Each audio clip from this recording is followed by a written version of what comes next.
अस्सलामुअलैकुम नाजरीन, आप देख रहे हैं नजम सेठी शो। मैं हूं फरवा वहीद और मेरे साथ मौजूद हैं नजम सेठी साहब। अस्सलाम वालेकुम। सेठी साहब, आपने इसहाक डार की वापसी से मुताल्लिक कुछ पेशगोइयाँ की थी। हमारे पास वो क्लिप्स मौजूद हैं, फिर उनकी वापसी तो हो चुकी है, हम उस पर भी गुफ्तगू करते हैं, लेकिन एक पहले क्लिप्स दिखा दें आपके। ये हुकूमत रहेगी नहीं रहेगी, केयरटेकर्स आएंगे नहीं आएंगे, ये हुकूमत अगर रहेगी तो कब तक रहेगी, इलेक्शन कब होंगे, तो ये सारी चीज़ों का सिलसिला लगा हुआ है। डार साहब और नवाज शरीफ साहब, अगर तो इस हुकूमत 1 साल तक रहना है तो मैं आपको लिख के दे देता हूँ कि डार साहब भी आएंगे और उसके बाद नवाज शरीफ साहब भी आएंगे। डार साहब एज सेनेटर वापस जाके अपना वो पहुंचेंगे सेनेट में जाके और वापस आ जाएंगे और he will be the new finance minister. इसके साथ दो बातें होंगी।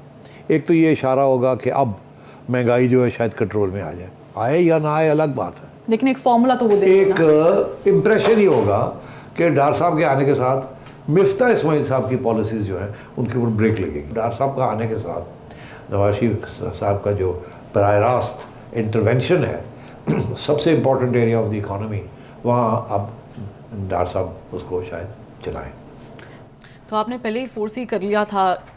एक तो क्लिप है वो 4 जुलाई का, यानी जुलाई में ही आपने बता दिया था कि क्या होना है, और फिर हमने लास्ट वीक वेंसडे को भी डिस्कस किया तो आपने कहा कि वो वापस आएंगे, हल्फ उठाएंगे, सेनेटर बनेंगे, उसके बाद वो वजारत को संभालेंगे। आ गए वापस, अब वो गेम में इन भी होने वाले हैं, लेकिन बहुत सारी चीज़ें चैलेंजिंग है, स्ट्रेटजीज चेंज करनी पड़ेंगी। गो कि उन्होंने कह दिया है कि मेरे आते ही 10 रुपया तगड़ा हो गया है, ज़ाहिर से कर्ज़ों में भी थोड़े हमें मजबूती मिली है, सहारा मिला है, लेकिन गुर्बत है, महंगाई है, सैलाब है, बहुत सारी चीज़ें हैं जिन्हें निगोशिएट करना है, बैलेंस करना है, कैसे करेंगे? आप बिल्कुल सही कह रही हैं। डार साहब ने कहा कि 1 खरब रुपए का पाकिस्तान को फ़ायदा हो गया है, 1350 अरब। हाँ, ये इसलिए क्योंकि अब आपको कम डॉलर्स देने पड़ेंगे बिकॉज रुपये जो मजबूत हो गया 10 रुपये से। तो ये तो सही है, मगर ये डॉलर ऊपर नीचे होता रहता है। मगर अब बात यह है कि क्या ये डॉलर फिर ऊपर चढ़ेगा कुछ अरसे के बाद, या ये नीचे ही आता जाएगा, पहला सवाल। अगर तो ये नीचे तसलसल करके आता रहा और डार साहब ने इसको कंट्रोल कर लिया उन फैक्टर्स को जिसकी वजह से ये बढ़ रहा था, क्योंकि जैसे डॉलर महंगा होता है उससे महंगाई मुल्क में ज़्यादा हो जाती है, बिकॉज आपकी 70% आपकी जो आमदन है पाकिस्तान के अंदर वो इंपोर्ट से आती है, आपके टैक्सेस भी वहीं से आते हैं और लोग ख़रीदो फरोख्त भी वहीं होती है सारी, और मईशत भी इंपोर्ट्स पे चलती है। हम बहुत कम चीज़ें खुद प्रोड्यूस करते हैं, जो थोड़ी बहुत करते हैं वो एक्सपोर्ट हो जाती हैं। अच्छा, अब आइए कि तो इससे पहले तो बात हो जाए। मेरा ख़्याल है कि डार साहब के पास 1-2 ऐसे हथियार हैं जो कि शायद मिफ्ता इस्माइल साहब के पास थे मगर वो इस्तेमाल नहीं करना चाहते थे। अच्छा, वो कौन से हथियार हैं जो डार साहब के पास हैं जो कि मिफ्ता इस्माइल साहब ने इस्तेमाल नहीं किए या करना नहीं चाहते थे? एक तो ये है कि डार साहब जब वक्त आता है तो थानेदार भी बन जाते हैं। मिफ्ता इस्माइल साहब थानेदार नहीं बनते। अब थानेदार बनने का मतलब क्या है? मतलब ये कि अभी आप देख लीजिएगा क्या होता है, जैसे ही डार साहब ओहदा ले अपना हल्फ उठाएंगे और फाइनेंस लेंगे, 48 घंटे के अंदर अंदर ये कराची पहुंच जाएंगे। अच्छा, और कराची जाएंगे और वहाँ मीटिंग करेंगे स्टेट बैंक, बैंकों के लीडर्स, मनी चेंजर्स और बिज़नेस कम्युनिटी, सबके साथ मिलके, एक्सपोर्टर्स स्पेशली, सबके साथ मिलेंगे या अलग-अलग या कुछ लोगों के साथ इकट्ठे, और एक पैगाम देंगे, ओए सीधे हो जाओ। ठीक, अब वो ओए सीधे हो जाता की पैगाम है? ठीक, वो पैगाम ये है कि आप जो मनी चेंजर्स हैं, आप स्पेकुलेशन, होर्डिंग, ये चलाकियाँ बंद कर दें और जो रेट बनता है मार्केट का उसी को लगाएं, ऊपर नीचे करने की कोशिश ना करें, क्योंकि आप लोग जैसे स्टॉक मार्केट को ऊपर नीचे किया जाता है, मैनिपुलेट किया जाता है, आप इसको भी मैनिपुलेट करते हैं। मुझे सब पता, पहले भी मैंने आपको टाइट किया था और आप सीधे हो गए थे, अब मैं हटा हूँ तो आप फिर नाजायज़ फ़ायदा उठा रहे हैं, सीधे हो जाएं, नहीं तो मैं चुक के जेल आज पा देगा। तो पहली पैगाम। दूसरा पैगाम बैंकों को, जो है तो आप लोग स्पेकुलेट करते रहे, आप लोगों ने अरबों रुपए प्रॉफिट बना लिया है, डॉलर लेके ख़रीद के रखना फिर बेचना। बैंक्स का काम नहीं है कि स्पेकुलेट करना, स्पेकुलेशन तो बड़ी बुरी चीज़ होती है। तो इसलिए आपको भी ये करते रहे। मुझे पता है, ये सारे मेरे पास लिस्ट है कि आप लोगों ने कितने पैसे बनाए हैं, ये सारे जब डॉलर ऊपर नीचे ये जो होता रहा है, और आप लोग you been pushing the rate up, I know all about use. और वो उस लिस्ट के अंदर एक दो गवर्नमेंट के अपने बैंक्स भी हैं, नेशनल बैंक वगैरह, तो उनको भी वो टाइट कर देंगे कि आप सीधे हो जाओ, नहीं तो मुझे पता क्या आप लोग कर रहे हैं, बंद कर दो ये प्रॉफिट टेकिंग करना, ये अवाम को इससे बड़ा नुकसान हो रहा है।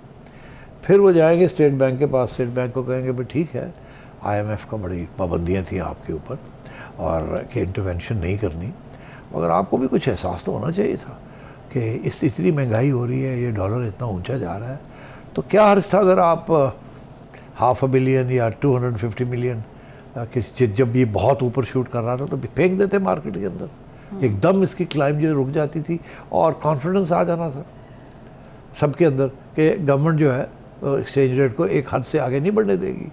तो क्या होता, आप तो वैसे ही आपके रिजर्व्स जो हैं वो कम गिर रहे हैं, तो अगर उसमें से 100-200 मिलियन डॉलर आप मार्केट में फेंक देते तो वो जो एकदम प्रेशर आ रहा था उसके साथ एक तो प्रेशर कम हो जाना था क्योंकि मार्केट में डॉलर आ जाने थे, दूसरा ये कि एक सिग्नल जाना था कि हम इंटरवेंशन करेंगे अगर आप लोगों ने मिल के कोई ऐसी स्पेकुलेशन की जिसकी वजह से डॉलर जो है ऊपर चढ़ता है, शॉर्टेज हो रही है। तो आपने भी नहीं इंटरवेंशन की जब आपको करनी चाहिए थी। फिर वो बिज़नेस कम्युनिटी को कहेंगे, ओए मुझे पता है आप सारे एक्सपोर्टर्स का, आप लोग करते क्या है कि सारे पैसे लंदन में रख लेते हैं, आपने कंपनियां वहाँ बनाई हुई हैं, मुझे पता है आप जो एक्सपोर्ट करते हैं उन कंपनी के ज़रिए करते हैं, यहाँ से आप उस कंपनी को भेजते हैं, वो आगे भेज देती है, अपनी कमीशन रख के, वो भी आपकी कंपनी, और फिर पैसे सारे उसके पास आते हैं पहले, फिर वो आपको बेचती है। तो आपने लंदन में आपने पैसे इकट्ठे किए हुए थे, वहाँ आपने बैंकों में रखे हुए थे, और आप इंतज़ार कर रहे थे कि डॉलर की कीमत ऊपर बढ़े तो फिर आप डॉलर पाकिस्तान लेके आएंगे। तो ये मुझे सब पता है, मुझे ये भी पता है कि आप लोगों में से टेक्सटाइल वालों, मुझे ये भी पता है आप लोगों ने नए फ्लैट्स कहाँ ख़रीदे हैं लंदन के अंदर, कौन सी नई कम्युनिटी डेवलपमेंट हो रही है, कौन से बैंक्स इन्वॉल्व हैं जिनके ज़रिए आप लोग सब ये जो पैसा आपने वहाँ रखा हुआ है वो आप दिखा के और आप मॉर्गेजेस ले रहे हैं और आप डाउन पेमेंट्स कर रहे हैं, मुझे वो भी पता सारा कुछ। अच्छा जी, तो इससे क्या होगा कि, और ऑलरेडी उनको पता चल गया है कि वो जो पैसे लंदन में पार्क हुए हुए होते हैं वो वापस आ जाते हैं, वो एक महीना जो वहाँ रखते हैं वो नहीं रखेंगे, यहीं ले आएंगे, जब पैसे वापस आते हैं तो वो स्टेट बैंक को दे दिए जाते हैं, तो स्टेट बैंक की रिजर्व्स बढ़नी शुरू हो जाती है।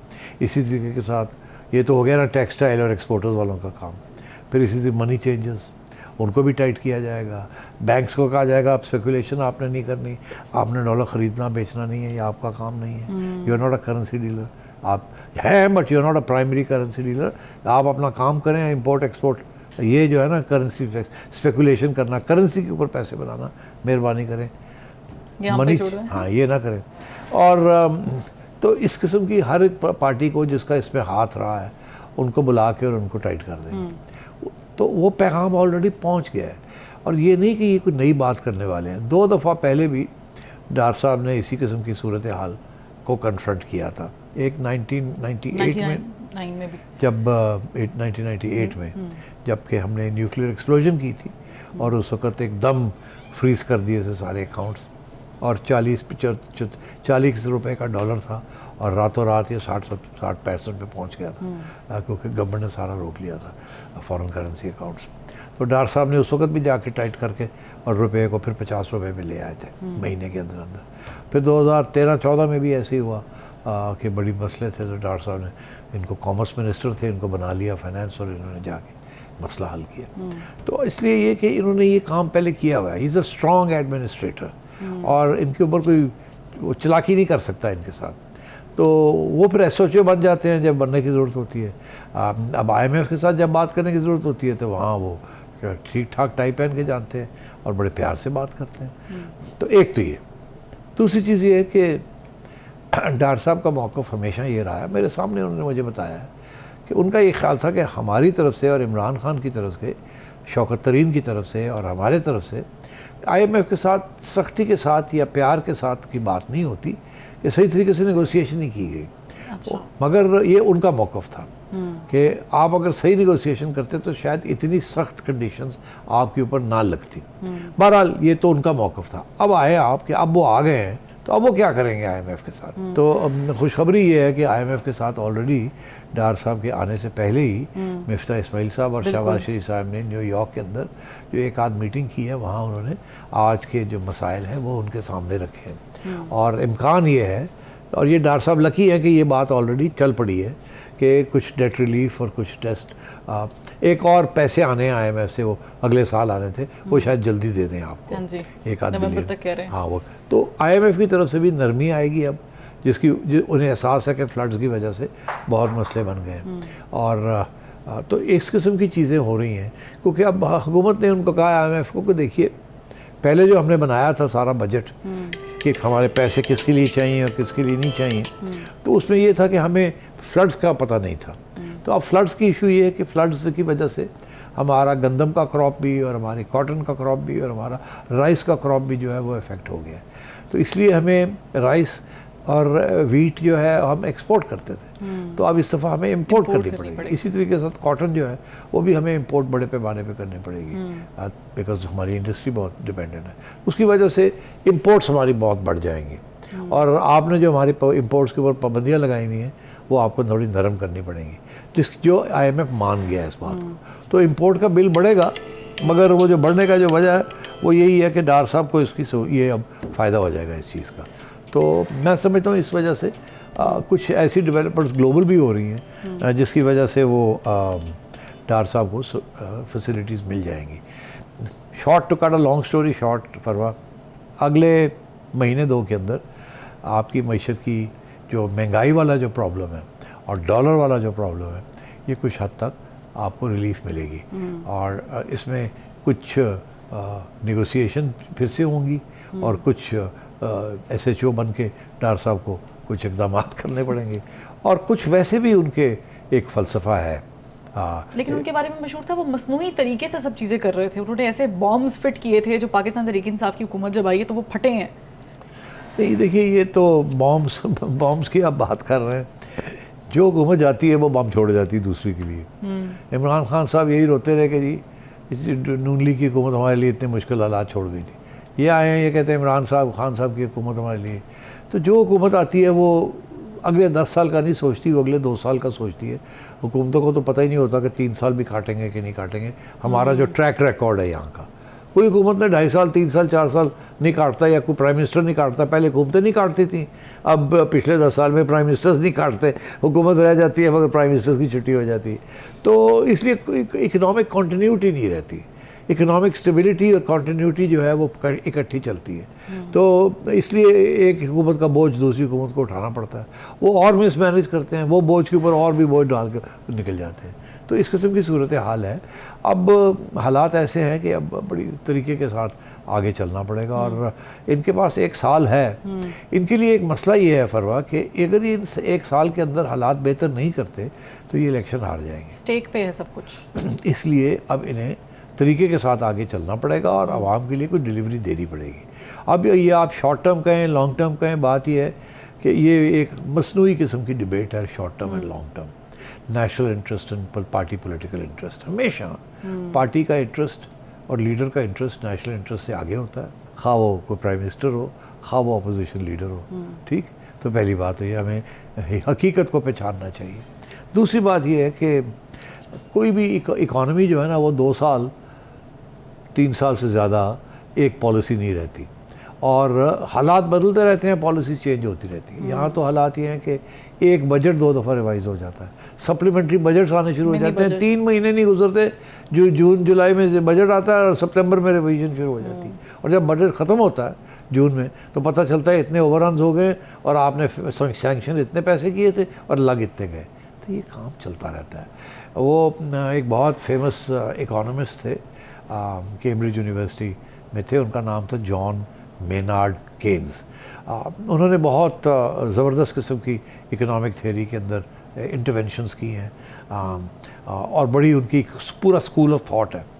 जॉन मेनार्ड केन्स कहते होते थे कि आप लॉन्ग रन की बात ना किया करें, आप शॉर्ट टर्म की बात किया करें। क्यों? वो कहते हैं लॉन्ग रन में तो हम सब मर जाते हैं, in the long run we are all dead. तो ये डिबेट है ना जी, लॉन्ग रन में नुकसान कर दिया, शॉर्ट रन में, ये मसनूई डिबेट है, ये इंटेलेक्चुअल्स की डिबेट है। दरअसल इकॉनमी वो होती है जो कि ड्यूरिंग द टर्म वो अप्स एंड डाउन्स जो है उसको इवन आउट करके और आवाम के लिए कुछ करे। ठीक है सिटी साहब, इस पे एक आम सवाल ये है कि चूँकि इमरान खान साहब भी कहते रहे हैं कि जो मुआशी सूरत हाल है वो जुड़ी हुई है पॉलिटिकल इंस्टेबिलिटी या स्टेबिलिटी के साथ, तो इस पे हम बात करेंगे, गुफ्तगू करेंगे, लेकिन एक ब्रेक के बाद हमारे साथ रहिएगा।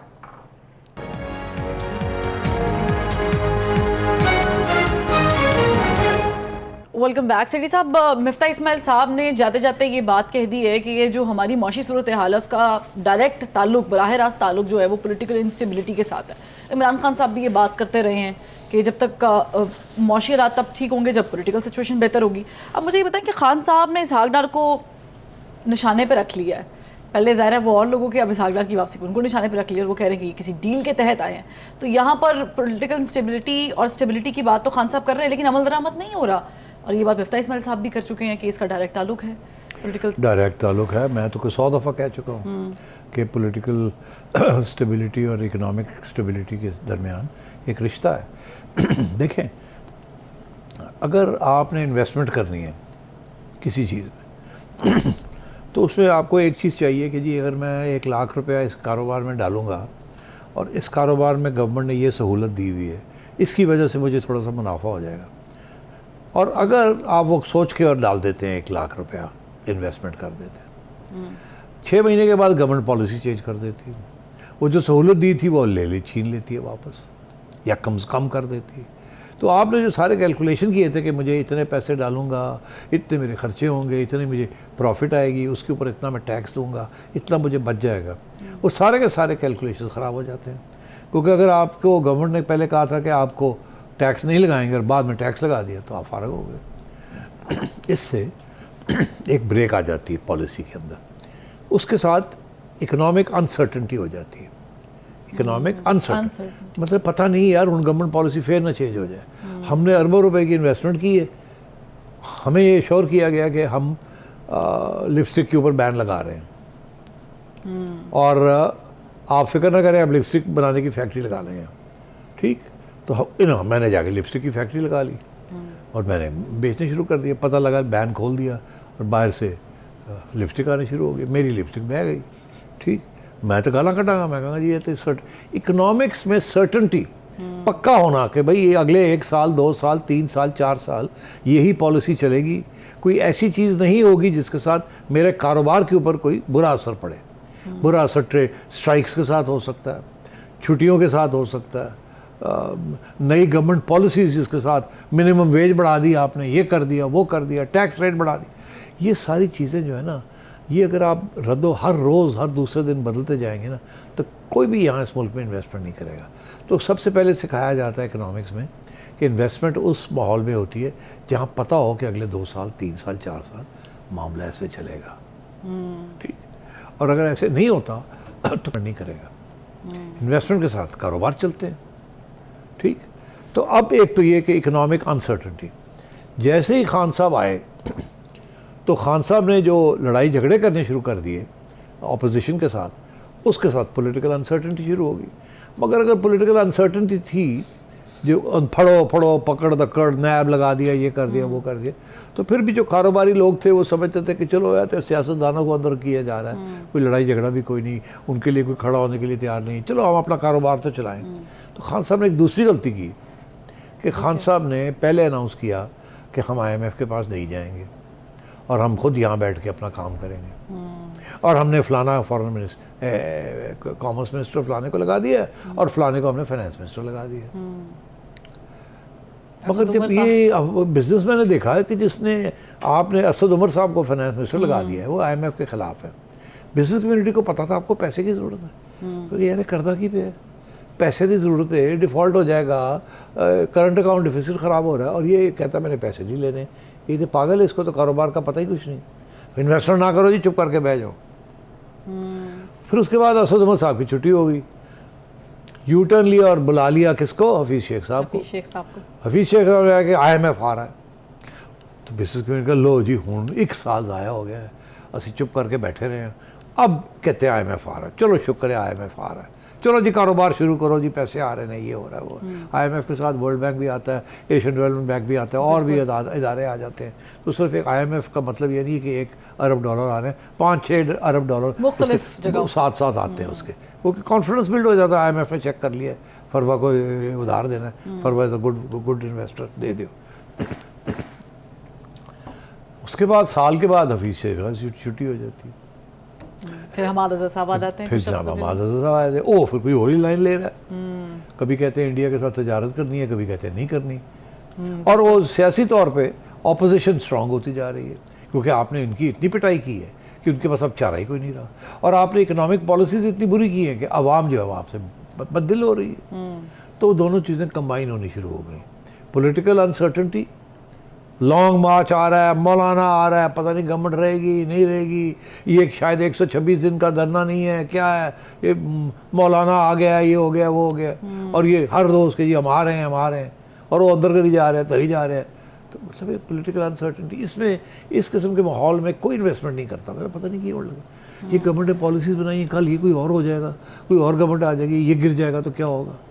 तो एक तो ये जो बात है ना कि इन्वेस्टमेंट या इकोनॉमिक डेवलपमेंट का ताल्लुक पॉलिटिकल स्टेबिलिटी के साथ एक बराह रास्त ताल्लुक है, क्योंकि पॉलिटिकल स्टेबिलिटी का मतलब है इकोनॉमिक सर्टेनिटी।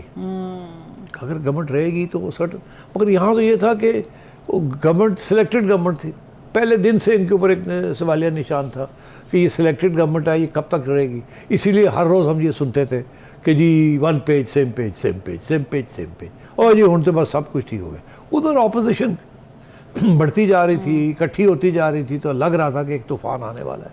वो कब आएगा वो वैसे ही फिक्र था। आगे आइए, आखिरी साल में इमरान खान साहब अनाउंस करते हैं हम फिर IMF के पास जा रहे हैं।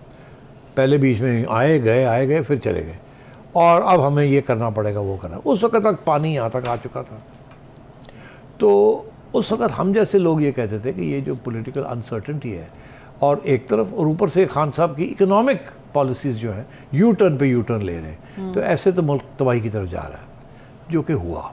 वो तबाही खान साहब छोड़ गए। जब ये हुकूमत आई तो उस वक्त हमारी ये तवक्को थी कि पहली बात तो ये है कि ये हुकूमत उस किस्म की पॉलिसीज़ नहीं इख्तियार करेगी यू टर्न वाली। ये पुराने खिलाड़ी है ना, इन्होंने बहुत कुछ देखा हुआ, कितनी दफ़ा तो इन्होंने IMF के साथ नेगोशिएशन की हुई है एंड सो ऑन। तो ये पहली दफ़ा तो नहीं, ये तो हमेशा होमवर्क, इनका पुराना होमवर्क चल रहा होता है। 4 दफ़ा तो ये हुकूमत कर चुके हैं ये लोग सारे मिलजुल के।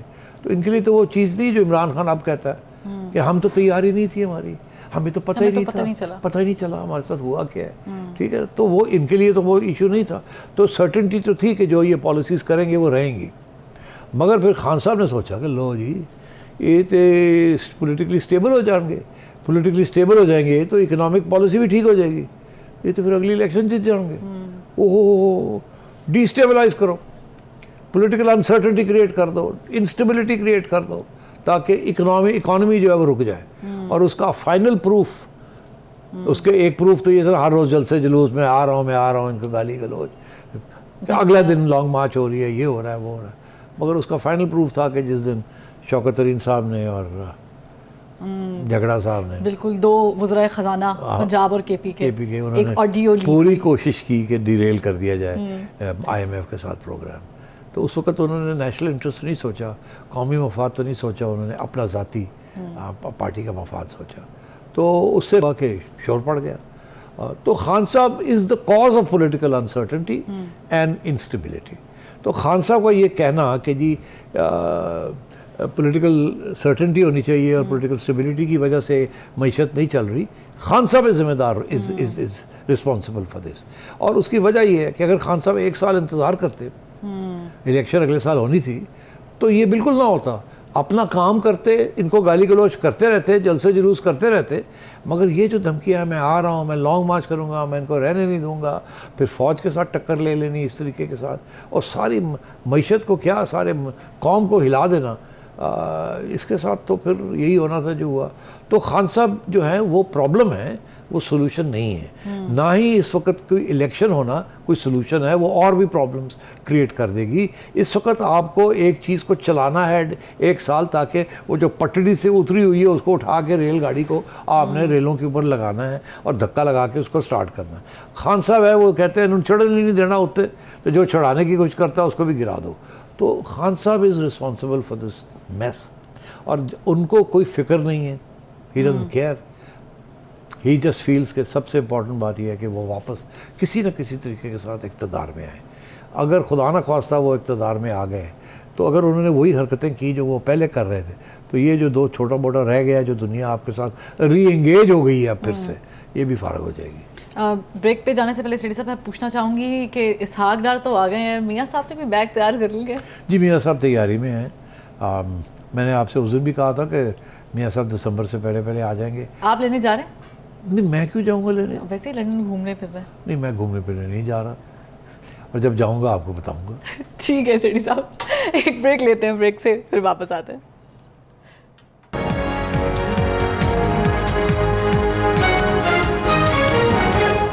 ब्रेक के बाद खुशामदीद। सेठी साहब, एक ऑडियो लीक के अंदर पेशरफ्त हुई है, और वो ये हुई है कि एक और ऑडियो लीक हो गई है। उसमें भी मरीम नवाज़ और शहबाज शरीफ साहब गुफ्तगू कर रहे हैं, जिसमें मरीम नवाज़ साहिबा कह रही हैं कि हेल्थ कार्ड को इशू बना के फ़ंड्स का बंद कर दें, और जिस पे हामी भरी है वज़ीर आज़म पाकिस्तान ने। तो आप नहीं समझ, इतना अच्छा इनिशिएटिव लिया है पाकिस्तान तहरीक इंसाफ ने, अगर वो चल रहा है, उसकी पॉपुलैरिटी हो रही है तहरीक इंसाफ की, तो उसे बंद करने की क्या ज़रूरत है? तो गरीबों का कार्ड है। बिल्कुल सही कह रही हैं आप।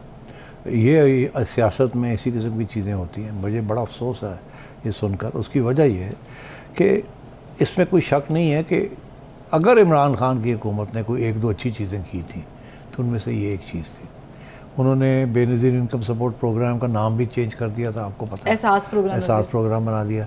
पैसे वैसे ज़्यादा इंक्रीज़ नहीं किए, मगर नाम चेंज कर दिया। और सेहत कार्ड जो बनाया है, ये अच्छा काम किया उन्होंने। हालांकि इसमें बहुत से खामियां हैं और प्रॉब्लम्स हैं, मगर गरीब आवाम के लिए ये बड़ी अच्छी चीज़ हुई है। और यकीन करें, इसके साथ ख़वातीन स्पेशली जिनको ये सेहत कार्ड्स मिले हैं, आप समझें उनका वोट पक्का हो गया इमरान खान के लिए।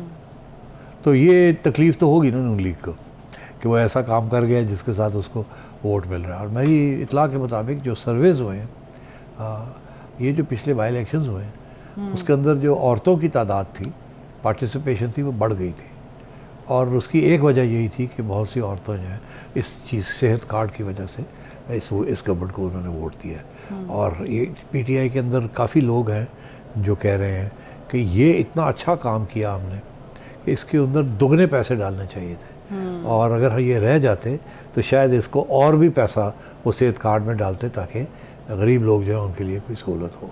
और मैं समझता हूँ ये बड़े अफसोस की बात है कि एक तरफ आप पेट्रोल की कीमतें बढ़ा रहे हैं, बोझ पड़ रहा है आवाम के ऊपर, और दूसरी तरफ अगर आवाम के लिए इमरान खान ने कुछ एक काम अच्छा किया है, तो उसको आप कहते हैं बंद कर दें किसी न किसी एक्सक्यूज़ के ऊपर। इसको पॉलिटिक्स कहते हैं, और मुझे इस किस्म की पॉलिटिक्स पसंद नहीं है। सेठी साहब, एक और जगह पर पॉलिटिक्स हुई है, और वो है तालीमी इदारा। खान साहब ने कल GCU में ज़ाहिर खिताब किया स्टूडेंट से। वैसे तो हमारे यहाँ पे स्टूडेंट पॉलिटिकल बॉडीज़ पे बैन लगा हुआ है, और वो वहाँ पर आप पार्टिसिपेशन नहीं कर सकते हैं, लेकिन यहाँ पर ये खिताब होना ये बड़ा कॉन्ट्रोवर्शियल हो गया। ऊपर से जो उनके वाइस चांसलर हैं, वो खड़े होकर खान साहब की तारीफ़ें कर रहे हैं। आप बिल्कुल सही कह रही हैं कि ये एक सियासी मौका बन गया। और सवाल बड़ा इंटरेस्टिंग है आपका कि क्या उन इदारों में जिनका ताल्लुक़ हुकूमत के साथ है, यूनिवर्सिटीज़ जो है उनका ताल्लुक़ हुकूमत के साथ है, ये पब्लिक यूनिवर्सिटीज़ हैं, गवर्नमेंट यूनिवर्सिटीज़ हैं। गवर्नमेंट यूनिवर्सिटीज़ के अंदर क्या यूनिवर्सिटी का प्लेटफॉर्म अपोजिशन को देना चाहिए या नहीं देना चाहिए? इसके साथ साथ वो पुराना आपने सवाल भी खड़ा कर दिया कि स्टूडेंट यूनियंस तो है नहीं, और सियासी एक्टिविटी बैंड है, तो फिर इस किस्म की सियासी एक्टिविटी की क्यों इजाज़त दी गई? ये सवाल है। बिल्कुल। तो पहली बात तो ये, मेरा अपना मौक़िफ़ यह है कि स्टूडेंट यूनियंस भी बैन नहीं होनी चाहिए, वो भी गलत है। ये ज़ियाउल हक साहब के ज़माने की चीज़ चल रही है। ये कहना कि स्टूडेंट्स को सियासत नहीं करनी चाहिए, गलत है। दुनिया भर में सियासत सीखी जाती है कॉलेजेस एंड यूनिवर्सिटीज़ में, बिकॉज़ वहाँ यूनियंस होती हैं, वहाँ इलेक्शंस होते हैं, वहाँ रिप्रेजेंटेशन होती है, वहाँ इज़्ज़त भी दी जाती है और तरीके भी बताए जाते हैं। तो इसको बंद करना, आई थिंक ज़ियाउल हक साहब के ज़माने के बाद, उसकी वजह ये थी कि उस वक्त सारे जो यूनियंस थे वो सारे पीपल्स पार्टी के कंट्रोल में थे। भुट्टो साहब का बड़ा सपोर्ट बेस था, ज़ियाउल हक ने बैन कर दिया। वो बैन फिर किसी हुकूमत ने नहीं उतारा, वो चलता रहा छोटा मोटा ऐसे वैसे। और आर्ग्यूमेंट ये दी जाती है कि आप पढ़ने आए हैं, यहाँ पढ़ाई करने आए हैं, 2/2 गिनती करने आए हैं, आप सियासत क्यों कर रहे हैं, आप सियासत क्यों कर सीख रहे हैं, आप सियासी जमातों के साथ क्या क्यों तल्लक है, आप स्ट्राइक्स क्यों करते हैं, आप डेमोन्स्ट्रेशंस क्यों करते हैं। ये गलत है। मैंने जैसे कहा ऑल ओवर द वर्ल्ड ऐसे नहीं होता। यूनिवर्सिटीज़ और कॉलेजेस के अंदर सियासत अलाउड होती है। अब सियासत किस किस्म की, एक सियासत है जो नेशनल सियासत है, दूसरी सियासत है जो कॉलेज और यूनिवर्सिटी की सियासत। कभी इलेक्शंस जो हैं यूनियन के, वहाँ कौन जीत रहा है, कौन हार रहा है, कौन ट्रेजर, डिबेटिंग सोसाइटीज़ के, इस किस्म की चीज़ों। मगर हमेशा से इस मुल्क में और जमहूरी मुल्कों में एक रिवायत रही है कि यूनिवर्सिटी स्टूडेंट्स जो हैं वो हमेशा बाहर की जो कौमी सियासत होती है उसका भी हिस्सा होते हैं। हमारे अपने मुल्क के अंदर मैं आपको बता देता हूँ, जुल्फ़िकार अली भुट्टो साहब का सपोर्ट बेस स्टूडेंट्स के ऊपर बेस था। अयूब खान साहब को निकालने के लिए सबसे पहली मुहिम स्टूडेंट्स ने की थी जमहूरियत के लिए और डिक्टेटरशिप के ख़िलाफ़। इसी तरीके के साथ जब जुल्फ़िकार अली भुट्टो साहब प्राइम मिनिस्टर बने थे तो पंजाब यूनिवर्सिटी में स्टूडेंट्स ने जुल्फ़िकार अली भुट्टो साहब को इनवाइट किया था कि आए और हमसे बात करें। और मुझे अभी तक याद है, ये 1972 की बात है कि भुट्टो साहब हेलीकॉप्टर में आए थे। ही वाज अभी 72 या 73 की बात है।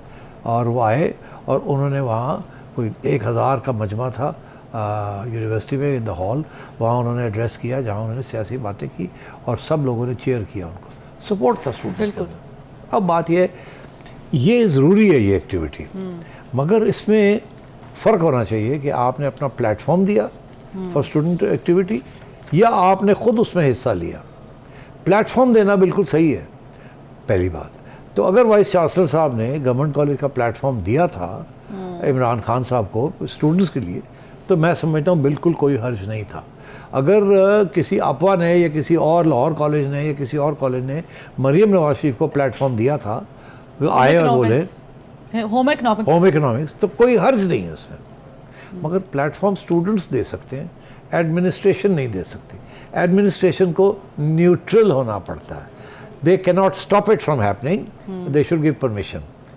लम्स में एडमिनिस्ट्रेशन इन्वॉल्व हो जाती है और अगर कोई ऐसे बंदे को स्टूडेंट यूनियंस और स्टूडेंट्स इनवाइट करें तो रोक देती है, क्योंकि एजेंसियाँ पहुँच जाती है, वो कहती है कि इसको नहीं बोलने देना, इसको नहीं बोलने देना।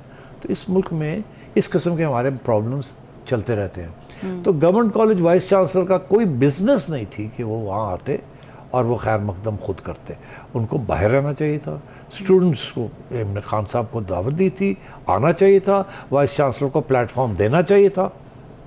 और कल अगर कोई शरीफ वहाँ आके बात करना चाहे गवर्नमेंट कॉलेज का, तो इसके बाद उनको भी प्लेटफॉर्म मिलना चाहिए।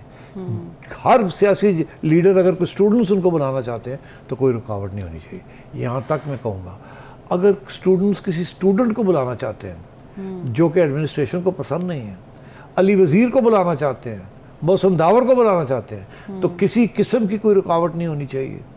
आप मेरी बात समझ रहे हैं? बिल्कुल। और उसमें वाइस चांसलर को खुद नहीं उसमें आना चाहिए खैर मकदम के लिए, वो सपोर्टर हो या ना हो। यहाँ तो वाइस चांसलर साहब को सपोर्ट के वाइस नहीं होना चाहिए, वो बहुत आगे निकल गए और पता नहीं क्या क्या उन्होंने तारीफ़ें करनी शुरू कर दी। इसलिए फिर गवर्नमेंट ने नोटिस लिया है कि ये जॉब वाइस चांसलर का नहीं है।